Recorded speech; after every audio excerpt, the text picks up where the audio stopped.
नमस्कार दोस्तों, concept king में आपका स्वागत है। दोस्तों, ये ज्योग्राफी घटना चक्र की बुक है जिसको हम पढ़ रहे थे।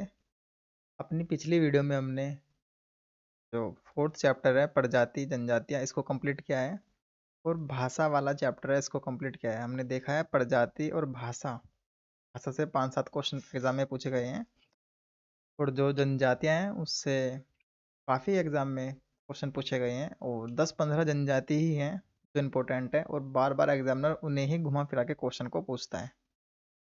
तो आपको अच्छे से इन जनजातियों को कवर करना है और एक A4 साइज शीट पेन को सबको आपको लिख लेना है। तभी आप इसको अच्छे से कर पाएंगे जनजाति वाले चैप्टर को। तो आज जो इस वीडियो में हम करने वाले हैं वो बहुत ही इंपॉर्टेंट टॉपिक है। इसमें हम रिवर सिस्टम जो अपवाह तंत्र है उसको देखेंगे। देखिए, सबसे ज़्यादा एग्जाम में क्वेश्चन आपके रिवर से बनते हैं और बनते हैं भारत का प्राकृतिक विभाजन। इन दो चैप्टर पे आपकी अच्छे से कमांड होनी चाहिए। और तीसरा चैप्टर है मानसून। तो आज हम जो स्टार्ट करेंगे हम देखेंगे, जैसे इसमें सब टॉपिक है गंगा नदी तंत्र, इसको देखेंगे। ब्रह्मपुत्र नदी तंत्र सेकंड, और दक्षिण भारत की नदियाँ, अन्य नदियाँ, नदियों के किनारे स्थित नगर और झीलें और वाटरफॉल। तो ये सारे सब टॉपिक हैं। आज जो हमारा टारगेट है इस वीडियो में, इसमें हम पहला और दूसरा देखिए, यहाँ पे जो लिखा है गंगा नदी तंत्र और ब्रह्मपुत्र नदी तंत्र, आज हम इनको कवर करने की कोशिश करेंगे। तो चलिए अपनी वीडियो स्टार्ट करते हैं। जो रिवर सिस्टम है भारत में सबसे बड़ा गंगा नदी तंत्र है। उसके बाद आपके ब्रह्मपुत्र सिंधु, ये देखिए ये 12 महासी नदियाँ हैं। अब आज इसको हम डिस्कस करने की कोशिश करेंगे। देखिए, जो सबसे पहला जो पॉइंट ऑफ गंगा नदी तंत्र है, हम देखेंगे गंगा नदी कहाँ से निकलती है। सारे बिल्कुल हम इसको बेसिक से देखेंगे इसमें, और कौन कौन सी इसकी सहायक नदियाँ हैं सबको देखेंगे हम। ये जो आपका गंगा नदी सिस्टम है या गंगा नदी तंत्र है, ये बहुत ही ज़्यादा इंपॉर्टेंट है। इसको आपको अच्छे से अपनी एनसीईआरटी या बेसिक बुक से आपको कंप्लीट करना है, बहुत ही ज़्यादा इंपॉर्टेंट है। इसके बाएं और दाएं से बहुत सारी सहायक नदियाँ गिरती है। जैसे बाएं से अगर गिरे नदियाँ जो गिरने वाली है उनको अगर हम देखें, तो बाएं तट से कौन कौन सी नदियाँ गिरती हैं इसमें, कोसी, आपने नाम सुना होगा, एक गोमती नदी है। गंडक नाम सुना है, रामगंगा एक बहुत इंपॉर्टेंट नदी है, घाघरा। और दाएं तट से कौन सी गिरती है, जैसे यमुना का आपने नाम सुना है, यमुना, सोन, टोंस। तो ये इंपॉर्टेंट नदियाँ हैं, तो आपको इनको अच्छे से याद रखना है। और जो यमुना नदी है, यमुना की जो सहायक नदियाँ हैं उनको भी आपको ध्यान में रखना है।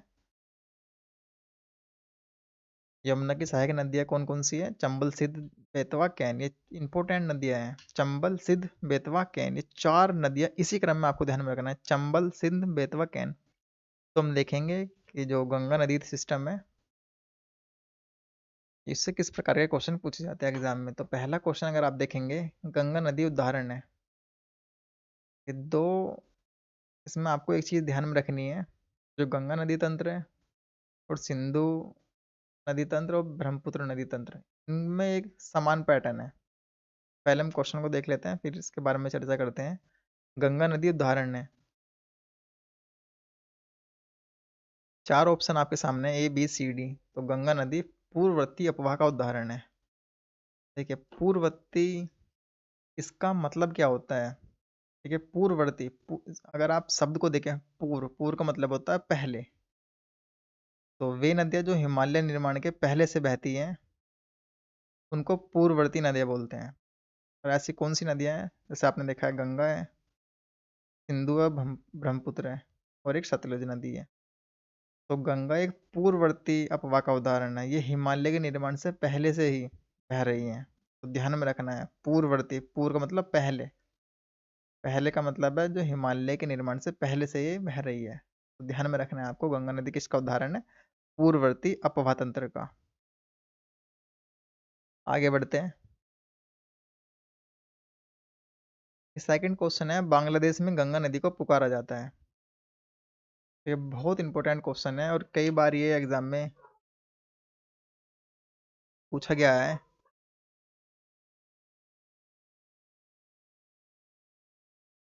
बांग्लादेश में गंगा नदी को पुकारा जाता है, तो उसका जो राइट आंसर है वो पद्मा है। पद्मा के नाम से ही बांग्लादेश में गंगा नदी को पुकारते हैं। देखिए, गंगा हरिद्वार में मैदानी भागों में प्रवेश करती है। झारखंड की सीमा पर स्थित राजमहल की पहाड़ियों के उत्तर की ओर प्रवाहित होते हुए पश्चिम बंगाल के फरक्का नामक स्थान पर यह बांग्लादेश में प्रवेश करती है, और जहाँ पे इसको पद्मा के नाम से जाना जाता है। तो इसको आप ध्यान में रखना है। अगला क्वेश्चन देखते हैं। बांग्लादेश में प्रवेश करने के बाद गंगा नदी को निम्नलिखित में से किस नाम से जाना जाता है? तो आपने देखा है कि पद्मा नाम से हम इसको जानते हैं, और ये फरक्का नामक स्थान पे ये बांग्लादेश में एंट्री करती है। अगला क्वेश्चन देखते हैं। बांग्लादेश में प्रवेश के बाद गंगा कहलाती है, तो हमने देखा है जो पद्मा पद्मा कहलाती है, तो राइट आंसर है ए। अगला क्वेश्चन है, सुंदरबन डेल्टा का निर्माण करने वाली नदियां हैं, तो गंगा और ब्रह्मपुत्र ये सबसे बड़ा डेल्टा बनाती है, तो आपको ध्यान में रखना है गंगा और ब्रह्मपुत्र सुंदरबन डेल्टा का निर्माण करने वाली नदियां हैं। आप इसकी एक्सप्लेनेशन को भी पढ़ सकते हैं। सुंदरबन डेल्टा भारत और बांग्लादेश में स्थित विश्व का सबसे बड़ा नदी डेल्टा है। इसका निर्माण गंगा, ब्रह्मपुत्र तथा मेघना नदियों द्वारा हुआ है। इसका लगभग 2/3 भाग बांग्लादेश में और शेष भारत में आता है। अगला क्वेश्चन देखते हैं। इसमें कथन दे रखा है एक, और एक आपका कारण दे रखा है। गंगा बहुत ही प्रदूषित नदी है। ठीक है, आगे बढ़ते हैं। जो नदी जितनी पवित्र होती है वह उतनी ही अधिक प्रदूषित होती है। तो कॉमन सेंस से भी आप इस क्वेश्चन को पिक कर सकते हैं। देखिए, जो कारण है वह तो नहीं है, वह यह नहीं है कि जो नदी जितनी पवित्र होती है वह उतनी ही अधिक प्रदूषित होती है। तो यह तो किसी भी कीमत पर नहीं हो सकता है कि जो जितनी पवित्र होगी वह उतनी ही प्रदूषित होगी। तो आपका आर गलत है। गंगा बहुत ही प्रदूषित नदी है। देखिए, गंगा बहुत प्रदूषित है। गंगा सफाई अभियान भी चलाया गया था हमारे प्राइम मिनिस्टर ने। तो इसका जो राइट आंसर है ए तो आपका सही है और आर गलत है। तो आप इसमें देखेंगे तो सी, ए सही है परंतु आर गलत है। तो गंगा बहुत ही प्रदूषित नदी है, ये आपका ठीक है। लेकिन जो जितनी पवित्र होगी वह इतनी प्रदूषित होगी, यह कोई लॉजिक नहीं है। तो आर गलत है। तो उसका राइट आंसर है सी। अगला क्वेश्चन देखते हैं। गंगा की जलोढ़ मृदा की गहराई भूमि सतह के नीचे लगभग कितनी है? तो अगर हम जलोढ़ मृदा की गहराई देखेंगे तो लगभग 6 किलोमीटर है, या 6000 मीटर तक होती है। तो राइट आंसर है ए। ठीक है, देखिए इसमें दो मत हैं। कुछ लोगों का मानना है कि इसकी गहराई 6 किलोमीटर है, और कुछ लोगों का मानना है इसकी गहराई 2 किलोमीटर है। तो जनरली 2 किलोमीटर इसकी गहराई को मानते हैं। ठीक है, तो 2 किलोमीटर या 2000 मीटर बात एक ही है। तो एग्जाम में इसमें ए बी सी डी में केवल ए 6000 मीटर है, तो हम 6000 टिक कर देंगे। तो राइट आंसर है ए। अगला क्वेश्चन देखते हैं।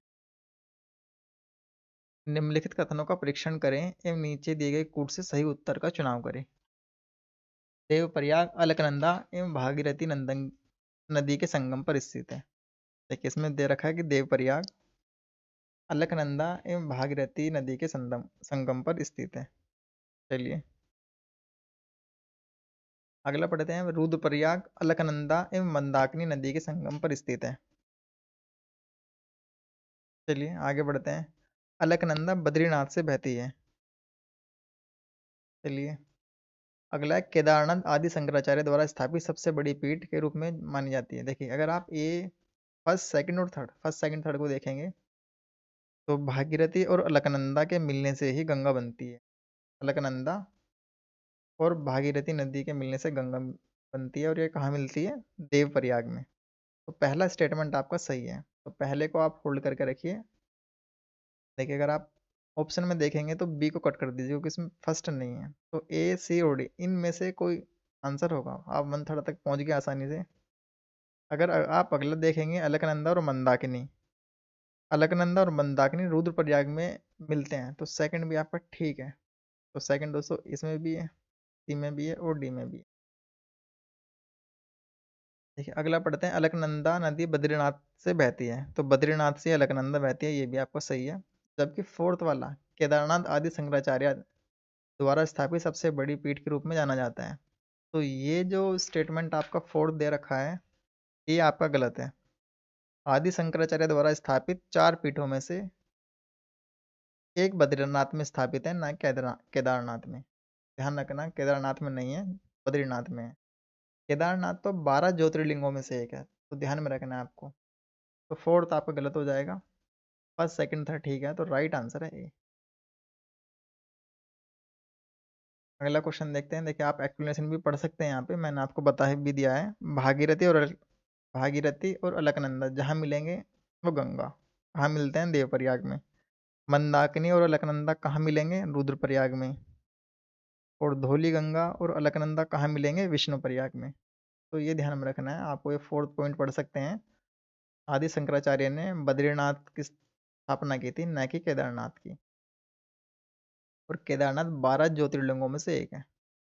अगला क्वेश्चन देखते हैं। देखिए, बहुत इंपॉर्टेंट क्वेश्चन ये दे रखा है। जो गंगा नदी है वो विभिन्न स्थानों पर मिलती है। कौन कौन से स्थान दे रखे हैं? देखिए, आप सबसे पहले ए बी सी डी इनको देखिए, और इसमें से आपको देव प्रयाग तो आपको 101% पता होना चाहिए, क्योंकि देव प्रयाग में मिलने से ही गंगा बनती है। और देव प्रयाग में कौन सी नदी मिलती है? भागीरथी और अलकनंदा। तो सबसे पहले आप इनमें से देव प्रयाग को होल्ड करना है, तो डी देव प्रयाग पकड़िए यहाँ पे, और उसमें देखना है आपको भागीरथी और अलकनंदा कहाँ पर है। देखिए, ये फर्स्ट में है देव प्रयाग आपका, डी का फर्स्ट। तो आपको ये पता है कि देव प्रयाग, भागीरथी और अलकनंदा। देखिए, आपको कुछ पता हो या ना पता हो, लेकिन आपको यह जरूर पता होना चाहिए कि जो देव प्रयाग है वहां पर भागीरथी और अलकनंदा मिलती हैं, तभी वह गंगा बनती है। भागीरथी और अलकनंदा के संगम पर देव प्रयाग और गंगा। तो आपको ये की पॉइंट ध्यान में रखने हैं। तो डी का सबसे पहले फर्स्ट को आप ध्यान में रखना है। तो डी का फर्स्ट आप देखेंगे, डी ये रहा आपका।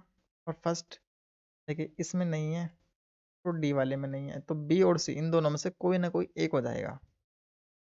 100%। देखिए, आप 50-50 पे एटलीस्ट पहुंच चुके हैं। अगर आपके ऐसे 4 क्वेश्चन आ गए, तो कम से कम 2 तो आपके आराम से ठीक होने वाले हैं। तो बी सी, अगर आप इसमें से भी कोई कोई भी ऑप्शन चूज करेंगे, तो आपके 2 तो ठीक हो ही जाएंगे। 4 अगर ऑप्शन इस तरह के आए, तो ध्यान रखना है ये। अगर आप रुद्रप्रयाग की बात करें, तो मंदाकिनी और अलकनंदा वहाँ पे मिलते हैं। तो रुद्रप्रयाग ये रहा आपका, और वहाँ क्या मिलता है? मंदाकिनी और अलकनंदा। तो मंदाकिनी अलकनंदा के अब देखें तो 2 वाले में है, तो ए का 2। और ए ये रहा आपका, और 2 दोस्तों इस वाले ऑप्शन में है। तो अभी आंसर आपका बी निकल के आया। अभी हम देखते हैं बाकी के भी, हम जैसे मिलाकर देखते हैं। जैसे कर्ण प्रयाग है, कर्ण प्रयाग में पिंडार और अलकनंदा मिलती है। सी का 3। ठीक है। और अगला जो आपका बचा, यह है विष्णु गंगा और मंदाकिनी। देखिए, अगर इसके हिसाब से देखें तो हमारे 3 ऑप्शन तो आसानी से ठीक है, जैसे देव प्रयाग, रुद्र प्रयाग और कर्ण प्रयाग। नंद प्रयाग में गंगम मंदाकिनी ये सही नहीं है। ठीक है ना, विष्णु गंगा मंदाकिनी ये ठीक नहीं है। लेकिन अगर ऑप्शन के हिसाब से देखें, हम देखिए ऑप्शन में ऐसे कुछ ऑप्शन नहीं दे रखे हैं, तो हम बी को ही टिक करेंगे। ठीक है, देखिए यहाँ लिखा, आयोग ने इस प्रश्न का उत्तर बी माना है, तो बी आप लगा दीजिए। बेशक आपका ये वाला ऑप्शन गलत है, ये वाला, लेकिन आप ऑप्शन के माध्यम से आसानी से पहुंच चुके हैं। देखिए, बी पे आप आसानी से पहुंच चुके हैं। देव प्रयाग डी का आपने देखा, भागीरथी और अलकनंदा। तो डी आपने ये पकड़ा, तो ए तो ये कट गया, डी कट गया। रुद्र प्रयाग में आपने देखा मंदाकिनी और अलकनंदा, तो ए का 2, ए का 2 आपने देखते ही बी टिक कर दीजिए, बी आपका आंसर हो। बस आपको और ज़्यादा देखना ही नहीं है। इस तरह के क्वेश्चन में मैंने आपको हमेशा बताया है, कम से कम आपको एट लीस्ट 1 या 2 तो आपको पता होना ही चाहिए। तो सबसे ज़्यादा फेमस कौन सा है? देवप्रयाग और रुद्रप्रयाग। आप इनको ध्यान में रखें। अगला क्वेश्चन है, मंदाकिनी नदी किस जल प्रवाह अथवा मुख्य नदी से संबंधित है? तो मंदाकिनी नदी किससे संबंधित है? अलकनंदा। मंदाकिनी और अलकनंदा ही रुद्रप्रयाग में मिलते हैं। तो ये की पॉइंट है, अलकनंदा और मंदाकिनी के कहाँ मिलते हैं? रुद्रप्रयाग में। तो ये ध्यान में रखना है आपको। आगे बढ़ते हैं। पूर्वी धौली गंगा सहायक नदी है। तो पूर्वी धौली गंगा काली नदी की सहायक नदी है। इसका राइट आंसर है बी। अगला क्वेश्चन है, निम्नलिखित स्थानों में से कहाँ पर भागीरथी एवं अलकनंदा मिलती हैं? तो भागीरथी और अलकनंदा कहाँ मिलते हैं? देवप्रयाग में। तो देवप्रयाग में ही भागीरथी एवं अलकनंदा मिलती हैं और इनके मिलने के बाद ही यह गंगा कहलाती है। तो राइट आंसर है ए। अगला क्वेश्चन है, निम्न में से किस स्थान पर अलकनंदा तथा भागीरथी का संगम होता है? तो अलकनंदा और भागीरथी का संगम कहाँ पर होता है? देवप्रयाग। देखिए वही क्वेश्चन बार बार एग्जाम में रिपीट करता है एग्जामिनर, तो आपको ध्यान में रखना है। अलकनंदा और भागीरथी के संगम को देवप्रयाग बोलते हैं। अगला क्वेश्चन है, निम्नलिखित नगरों में अलकनंदा एवं भागीरथी कहाँ मिलकर गंगा नदी बनाते हैं? तो ये अलकनंदा और भागीरथी जहाँ मिलेंगे वह गंगा कहलाएगी। और ये कहाँ मिलते हैं? देवप्रयाग नामक स्थान पर। तो ए बी सी डी में देखेंगे तो देवप्रयाग डी में है, तो राइट आंसर है डी। अगला क्वेश्चन है, उस नदी का नाम बताइए जो केदारनाथ से रुद्रप्रयाग के मध्य बहती है। तो केदारनाथ से रुद्रप्रयाग के मध्य मंदाकिनी नदी बहती है, तो राइट आंसर है डी।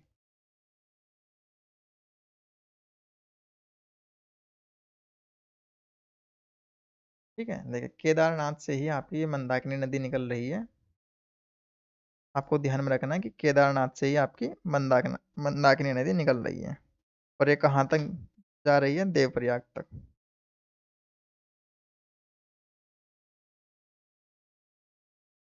अगला क्वेश्चन है,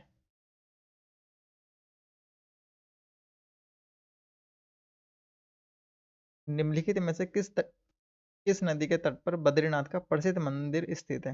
ये बहुत इंपॉर्टेंट क्वेश्चन है। बद्रीनाथ का मंदिर किस नदी के तट पर स्थित है? तो अलकनंदा। अलकनंदा और भागीरथी के मिलने से ही गंगा नदी बनती है। और भागीरथी एवं अलकनंदा कहाँ मिलती है? देवप्रयाग। ये आपको बार बार माइंड में क्लिक होना चाहिए। तो बद्रीनाथ का जो प्रसिद्ध मंदिर है कहाँ स्थित है? अलकनंदा नदी पर। अगला क्वेश्चन है, भारत की सबसे बड़ी जो नदी है उसका क्या नाम है? तो गंगा नदी आपकी सबसे बड़ी नदी है जिसकी लंबाई 25-25 किलोमीटर है। भारत की सबसे लंबी नदी कौन सी है? गंगा नदी, ये तो आपको पता ही है। अगला क्वेश्चन देखते हैं, भागीरथी नदी निकलती है, देखिए बहुत ही ज़्यादा इंपॉर्टेंट क्वेश्चन है। भागीरथी नदी कहाँ से निकलती है? तो इसका जो राइट आंसर है, देखिए गोमुख। गोमुख इसका राइट आंसर है।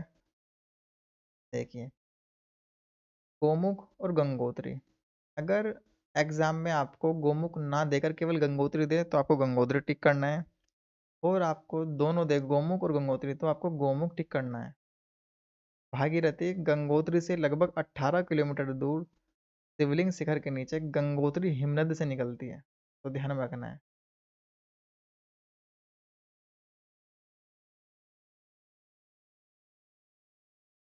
ठीक है, देखिए आपने देखा अगर गोमुख ना दे तो गंगोत्री टिक करना है। गोमुख और गंगोत्री दोनों दे तो आपको ए टिक लगाना है गोमुख से। अगला क्वेश्चन है, गंगा नदी की एकमात्र सहायक नदी जिसका उद्गम मैदान में है को चिन्हित करना है। देखिए ये चार नदी यहाँ पे दे रखी है और आपको लगाना है कि जिसका उद्गम मैदानी भागों से होता है। तो गोमती नदी का राइट आंसर है। 30 का राइट आंसर है। अगला क्वेश्चन देखते हैं, ये कथन आर है और कथन ए है और कारण आर है। तो कथन पढ़ते हैं, दिल्ली और आगरा के मध्य वर्ष के अधिकांश समय में यमुना नदी मृत हो जाती है। ठीक है, अगला देखते हैं, यमुना असतत वाहिनी नदी है। देखिए अगर आप देखेंगे यमुना सतत वाहिनी नदी है तो ये आपका गलत है। और यमुना नदी मृत हो जाती है, दिल्ली में कितनी प्रदूषित यमुना हो जाती है यह तो आप सभी को पता है। तो ए आपका ठीक है, आर आपका गलत है। तो आप इसमें देखेंगे सी, ए सही है, आर गलत है। आर इसलिए गलत है क्योंकि यमुना एक सतत वाहिनी नदी है और इसका उद्गम कहाँ से होता है? यमुनोत्री ग्लेशियर से। यमुनोत्री ग्लेशियर से ये निकलती है यमुना। और यमुना की सहायक नदी कौन सी है? चंबल सिद्ध बेतवा कैन। तो राइट आंसर है सी। अगला क्वेश्चन देखते हैं, निम्नलिखित नदियों में से कौन एक यमुना की सहायक नदी नहीं है? तो चंबल सिद्ध बेतवा केन ये सहायक नदी है, अभी मैं आपको बताता आ रहा हूँ। तो इसका राइट आंसर है डी, रामगंगा सहायक नदी नहीं है यमुना की। रामगंगा किसकी सहायक नदी है? गंगा की सहायक नदी है। और यमुना की सहायक नदी कौन सी है? चंबल सिद्ध बेतवा केन, ये चार नदी के नाम आप ध्यान में रखें। अगला क्वेश्चन है, यमुना नदी का उद्गम स्थान है। तो यमुना नदी कौन से हिमनद से निकलती है? तो बंदरपूंछ हिमनद, बंदरपूंछ हिमनद से यमुना नदी निकलती है, राइट आंसर है बी। अगला क्वेश्चन है, यमुना नदी की निम्नलिखित सहायक नदियों पर विचार कीजिए और उन्हें पश्चिम से पूर्व की ओर क्रम में व्यवस्थित कीजिए। देखिए मैंने आपको क्रम बताया, चंबल सिद्ध बेतवा कैन, तो वही क्रम है, इसलिए मैंने आपको बताया कि आपको इसी ऑर्डर में इसको याद रखना है, पश्चिम से पूर्व, चंबल सिद्ध बेतवा कैन। तो आप देखेंगे चंबल पहले आएगा, सिंध, बेतवा और केन, तो उसका राइट बनेगा 4 3, चंबल सिद्ध बेतवा कैन, तो 4 3 1 2, 4 3 1 2 जहाँ होगा वो राइट आंसर होगा। देखिए 4 3 1 2 ए में है, तो ए राइट आंसर है। तो इसी क्रम में आपको याद रखना है, यही चार इसकी इंपॉर्टेंट नदियां हैं, यमुना की सहायक नदियां, चंबल सिद्ध बेतवा केन, पश्चिम से पूर्व। अगला क्वेश्चन है, निम्न में से कौन सी नदी यमुना नदी से नहीं मिलती है? तो चार नदी मिलते हैं, चंबल सिंध बेतवा केन, तो सोन नदी नहीं मिलती है, ये राइट आंसर है। सोन गंगा की सहायक नदियां हैं। अगला क्वेश्चन है, निम्नलिखित में से कौन सी नदी चंबल में नहीं मिलती है? ठीक है, क्षिप्रा, काली सिंध, पार्वती और बेतवा। देखिए चंबल सिद्ध बेतवा क्या है? चंबल नदी गंगा सॉरी यमुना की सहायक नदियां हैं, और इसमें पूछा है कि चंबल की जो सहायक नदियां हैं, आपको वे दो तीन नदी के नाम भी आपको पता होना चाहिए। तो चंबल की जो सहायक नदियां हैं, इनमें से कोई कौन सी नहीं है? तो क्षिप्रा, काली सिंध, पार्वती, बेतवा। तो आप देखेंगे जब आप पढ़ते हैं तो बेतवा जो है चंबल में नहीं मिलती है, तो ध्यान में रखना है। बेतवा नदी मध्य प्रदेश में विंध्याचल पर्वत श्रृंखला से समुद्र तल से 576 मीटर की ऊंचाई से रायसेन जिले से निकलती है, या उत्तर प्रदेश के हमीरपुर जिले में यमुना नदी से मिलती है।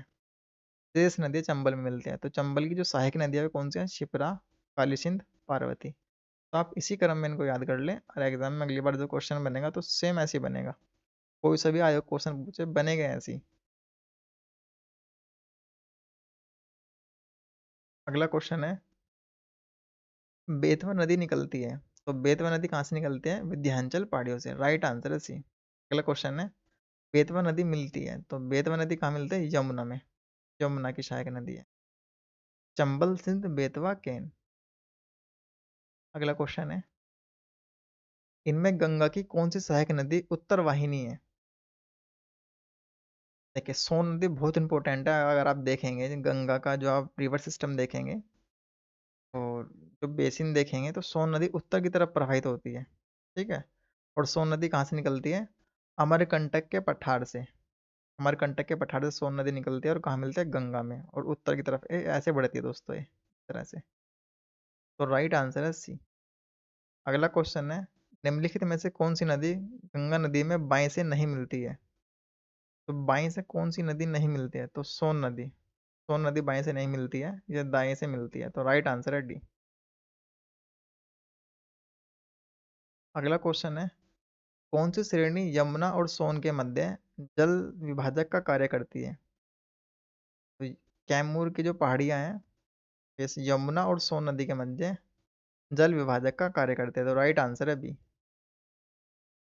अगला क्वेश्चन है, निम्नलिखित में से किस नदी का जल ग्रहण क्षेत्र सर्वाधिक है? तो इनमें से आप देखेंगे तो सोन नदी का जल ग्रहण सबसे ज्यादा, तो राइट आंसर है बी। अगला क्वेश्चन जो आपकी स्क्रीन पर है वह है, मोरीबंद डेल्टा निम्नलिखित में से किस डेल्टा का एक उप विभाग है? तो बंगाल डेल्टा, बंगाल डेल्टा का एक उप विभाग है ये, मोरीबंद डेल्टा। तो अगर आप इसको याद रखेंगे, देखिए बहुत फैक्चुअल क्वेश्चन है, अगर आप इसको ऐसे ही A4 साइज शीट पर लिख लें तो एग्जाम में अगली बार ऐसे ही क्वेश्चन पूछेगा सीधा, कि मोरीबंद डेल्टा कहाँ स्थित है? तो बंगाल डेल्टा। तो आपको ध्यान में रखना है, तो राइट आंसर है सी। अगला क्वेश्चन देखते हैं कि बीपीएससी इस तरह के ही क्वेश्चन एग्जाम में पूछते हैं, इसमें ऑप्शन में अधिकांश ऑप्शन ई ही मिलता है, कि उपयुक्त में से कोई नहीं, उपयुक्त में से एक से अधिक। अगर आप बीपीएससी के पेपर को एनालाइज करेंगे तो आप पाएंगे ई, इस तरह से आंसर निकलता है ई। तो पढ़ते हैं यहाँ पे, निम्नलिखित में से गंगा नदी घाटी का भाग कौन सी उपनदी है? तो उपयुक्त में से कोई नहीं, उपयुक्त में से एक से अधिक। देखिए अगर आप एक्सप्लेनेशन को पढ़ते हैं, उत्तरी कोयल झारखंड से बहने वाली एक नदी है, जो सोन नदी की एक सहायक नदी है। सोन नदी बहुत इंपॉर्टेंट है, जो किसकी सहायक नदी है? गंगा की। तो उत्तरी कोयल, यह सोन नदी के दाहिनी तट पर मिलती है। सोन नदी दक्षिण भाग से गंगा नदी में मिलने वाली दूसरी सबसे बड़ी सहायक नदी है, जो पटना के पास गंगा से मिलती है। तो आपके ये सब आंसर है। ठीक है, आगे बढ़ते हैं। अगला क्वेश्चन है, बिहार राज्य में गंगा के किनारे स्थित जिलों की संख्या कितनी है? तो बिहार राज्य में 12 जिले गंगा के किनारे स्थित है। देखिए, ये आपको पता होना चाहिए कि गंगा के किनारे बिहार के कितने डिस्ट्रिक्ट स्थित हैं। तो बिहार के दोस्तों 12 जिले इसमें आते हैं, और उत्तर प्रदेश के 28 जिले इसमें आते हैं। गंगा नदी उत्तर प्रदेश के 28 जिलों से होकर गुजरती है, तो ध्यान में रखना है ये आपको। ठीक है, आगे बढ़ते हैं। बिहार के किस जिले में गंगा नदी सबसे लंबी है? तो उसका राइट आंसर है पटना। पटना में सबसे ज़्यादा लंबी है। अगला क्वेश्चन है, निम्नलिखित में से कौन सी एक नदी भारतीय गंगा नदी बेसिन का हिस्सा नहीं है? देखिए, बहुत ही ज़्यादा इंपॉर्टेंट है, आपको गंगा नदी बेसिन आपको अच्छे से पता होना चाहिए, तभी आप एग्जाम में इन क्वेश्चनों को कर पाएंगे। तो आप पढ़ेंगे कि पुनपुन नदी, अजय नदी, जलांगी नदी, जोंक नदी। देखो, बहुत ही ज़्यादा फैक्चुअल है, लेकिन आपको जोंक नदी के बारे में तो ज़रूर पता होगा। जोंक नदी किसका हिस्सा है? महानदी का। गोदावरी, कावेरी, कृष्णा, गोदावरी, कृष्णा, कावेरी और महानदी, ये बड़ी नदियां हैं, इनको आपको पता होना चाहिए। तो जोंक नदी नहीं है। तो डी इसका राइट आंसर है। देखिए, पुनपुन, अजय और जलांगी ये हमें बेशक ना पता हो, लेकिन हमें इतना पता है कि जो जोंक नदी है वह महानदी का हिस्सा है। एक बार इसके बारे में पढ़ लेते हैं। महानदी, जोंक नदी महानदी बेसिन का हिस्सा है, जो कि महानदी की एक सहायक नदी है, जो भारत के उड़ीसा एवं छत्तीसगढ़ राज्यों से होकर प्रवाहित होती है। ठीक है, पुनपुन, अजय, जलांगी एक गंगा नदी बेसिन का हिस्सा है। पुनपुन नदी का प्रवाह झारखंड एवं बिहार में है। अजय नदी का प्रवाह झारखंड एवं वेस्ट बंगाल में है, और जलांगी नदी का प्रवाह पश्चिम बंगाल में है। देखिए, पुनपुन नदी, अजय नदी, जलांगी नदी ये बहुत ही छोटी छोटी नदियां हैं एग्जाम के दृष्टिकोण से। जबकि जोंक नदी तो आप देखते हैं कि महानदी का हिस्सा, और कई बार चर्चा में भी रहती है ये। और आपको एनसीईआरटी या बेसिक बुक्स में आपको लिखा हुआ मिलेगा जोंक नदी के बारे में, बेशक एबीसी के बारे में ना हो, लेकिन जोंक नदी हमें पता है कि महानदी का हिस्सा है। तो डी इसका राइट आंसर है। अगला क्वेश्चन है, निम्नलिखित में से कौन सी नदी उत्तर प्रदेश राज्य से प्रवाहित नहीं होती है? देखिए, सोन नदी, गंडक नदी, ये आपको पता होना चाहिए। हिंडन और शारदा बेशक ना पता हो। तो राइट आंसर है गंडक नदी। गंडक नदी उत्तर प्रदेश राज्य से प्रवाहित नहीं होती है, ये नेपाल से निकलकर बिहार में प्रवेश करती है। ठीक है, तो गंडक नदी है। जबकि सोन नदी, हिंडन और शारदा ये उत्तर प्रदेश राज्य से प्रवाहित होती है।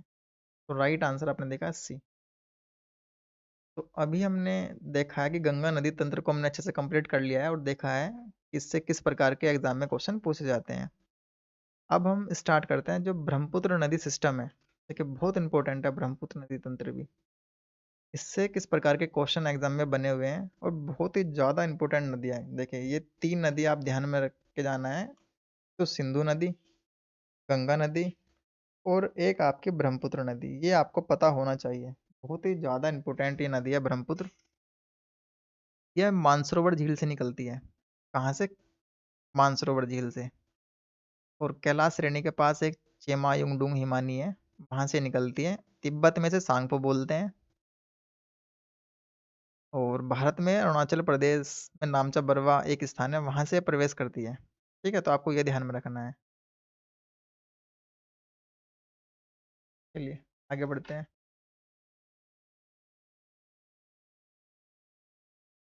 पहला जो क्वेश्चन है ये पढ़ते हैं। तिब्बत में उत्पत्ति पाने वाली ब्रह्मपुत्र, इरावदी और मेकोंग नदियाँ अपनी ऊपरी पाटों में संकीर्ण और समांतर पर्वत श्रेणियों से होकर प्रवाहित होती है।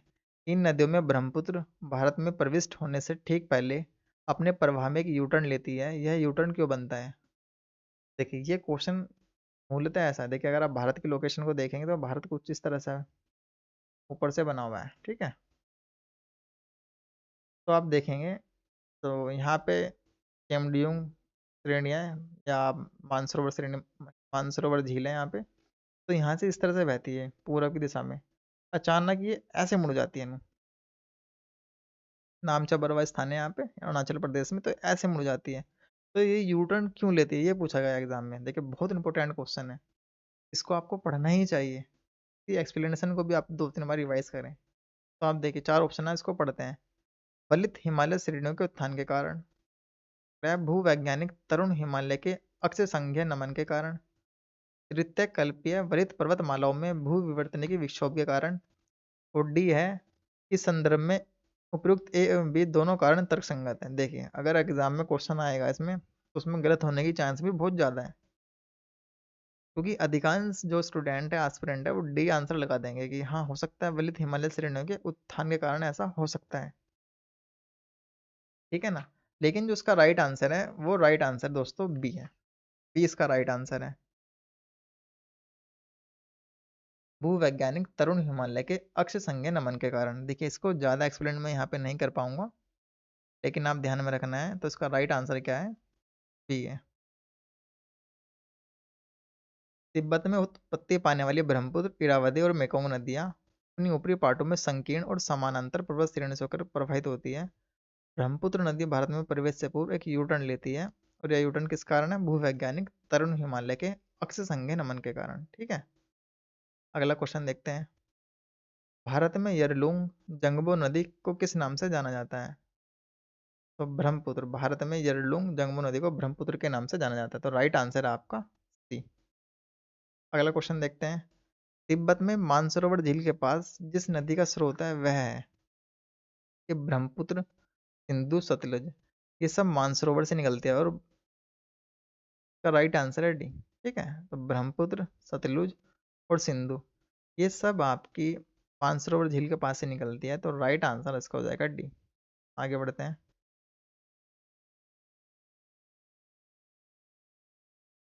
देखिए अगला जो क्वेश्चन है वह है, निम्नलिखित नदियों पर विचार कीजिए।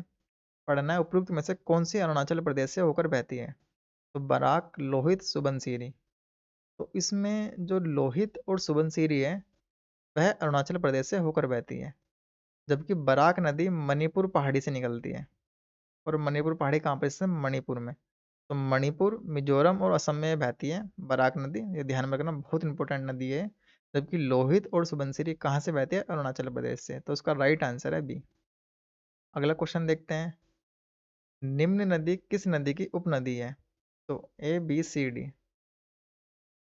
माफ कीजिएगा, मानस नदी किस नदी की उपनदी है? तो मानस नदी ब्रह्मपुत्र की एक सहायक नदी है। तो राइट आंसर है डी। अगला क्वेश्चन देखते हैं। ब्रह्मपुत्र नदी तिब्बत में किस नाम से जानी जाती है? तो तिब्बत में ब्रह्मपुत्र को सांगपो के नाम से जानते हैं। तो उसका राइट आंसर है डी। अगला क्वेश्चन देखते हैं। ब्रह्मपुत्र नदी का बहाव क्षेत्र है? ठीक है। ब्रह्मपुत्र कैसे किस धर से बहती है हमें देखना है। तिब्बत, बांग्लादेश, भारत। ठीक है। भारत, चीन, बांग्लादेश, तिब्बत। ठीक है। भारत, पाकिस्तान, बांग्लादेश, सिक्किम। देखिए सिक्किम से तो बहती नहीं है, तो ये आपका कट हो गया। और आपकी भूटान से भी नहीं बहती है। तो उसका राइट आंसर है ए, तिब्बत, बांग्लादेश और भारत। ठीक है। मानसरोवर झील तिब्बत में स्थित है, तिब्बत से फिर भारत में आएगी, भारत से बांग्लादेश में। तो राइट आंसर ए। अगला क्वेश्चन देखते हैं। निम्नलिखित में से कौन सी ब्रह्मपुत्र की सहायक नदियां हैं? देखिए गंगा नदी, सिंधु नदी और ब्रह्मपुत्र नदी। और गोदावरी, कृष्णा, कावेरी दक्षिण भारत की बड़ी मुख्य नदियां, महानदी। तो इनकी हमें सहायक नदी तैयार करनी होती है। एग्जाम में पूछते हैं सीधा कि इनकी सहायक नदी कौन सी है, और आप पिछले साल के क्वेश्चन को एनालाइज करके ही इनकी सहायक नदी को तैयार करें। नहीं तो गंगा नदी की भी सैकड़ों सहायक नदियां हैं, कहाँ तक तैयार करेंगे। जो पिछले साल के एग्जाम में क्वेश्चन एग्जामिनर ने पूछ रखे हैं, केवल उन्हीं सहायक नदियों को हमें तैयार करना है, और जो फेमस नदियाँ हैं उनको हमें अच्छे से तैयार करना है। दूसरा, जो करंट अफेयर में चर्चा में रही है नदियाँ, उनको हमें अच्छे से तैयार करना है। तो ब्रह्मपुत्र की सहायक नदियाँ कौन सी हैं? दिबांग, कामेंग, लोहित। ये तीनों ब्रह्मपुत्र की सहायक नदियाँ हैं। उसका जो राइट आंसर हो जाएगा वह है डी।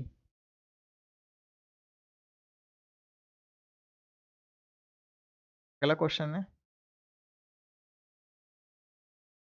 तीस्ता नदी के संदर्भ में निम्नलिखित कथनों पर विचार कीजिए।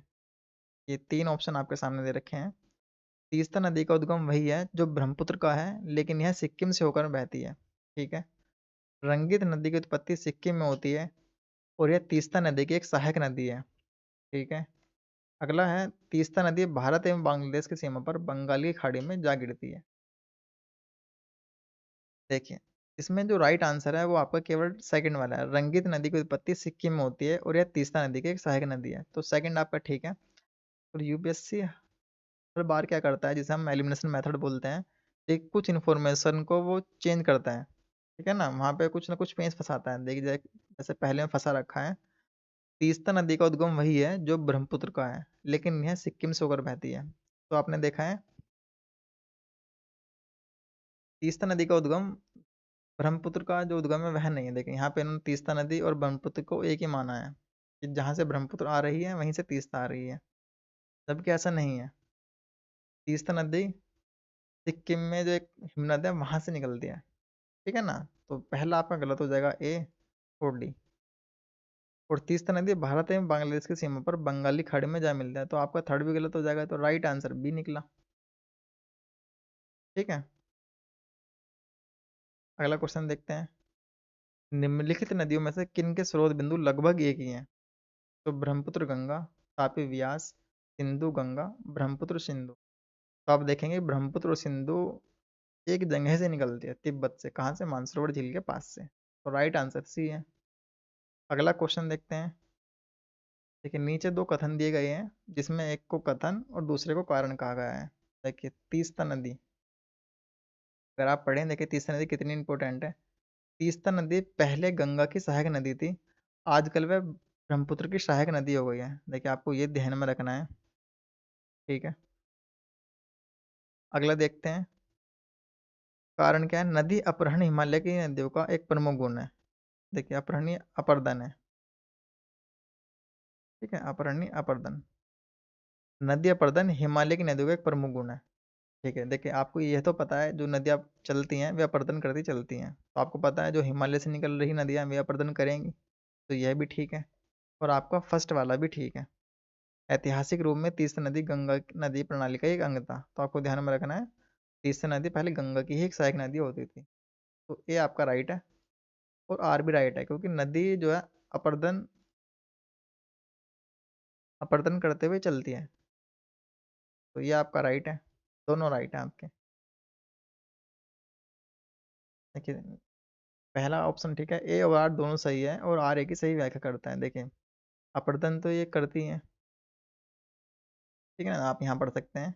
ऐतिहासिक रूप से तीस्ता नदी गंगा नदी प्रणाली का अंग थी, तथा दक्षिण की ओर प्रवाहित होते हुए लगभग 1780 ईस्वी में आई बाढ़ के पश्चात इसने अपना मार्ग बदल लिया और विस्थापित होकर ये ब्रह्मपुत्र नदी प्रणाली में शामिल हो गई। तो आपने देखा है तीस्ता नदी इसलिए इम्पोर्टेंट है, ये पहले गंगा की सहायक नदी होती थी, लेकिन जब 1780 में बाढ़ आई तो उसने अपना मार्ग बदल लिया, और यह दक्षिण पूर्व की ओर विस्थापित होकर ब्रह्मपुत्र नदी सिस्टम में शामिल होगी। तो आपने ये देखा है, और अपर्दन करना इनका स्वभाव है।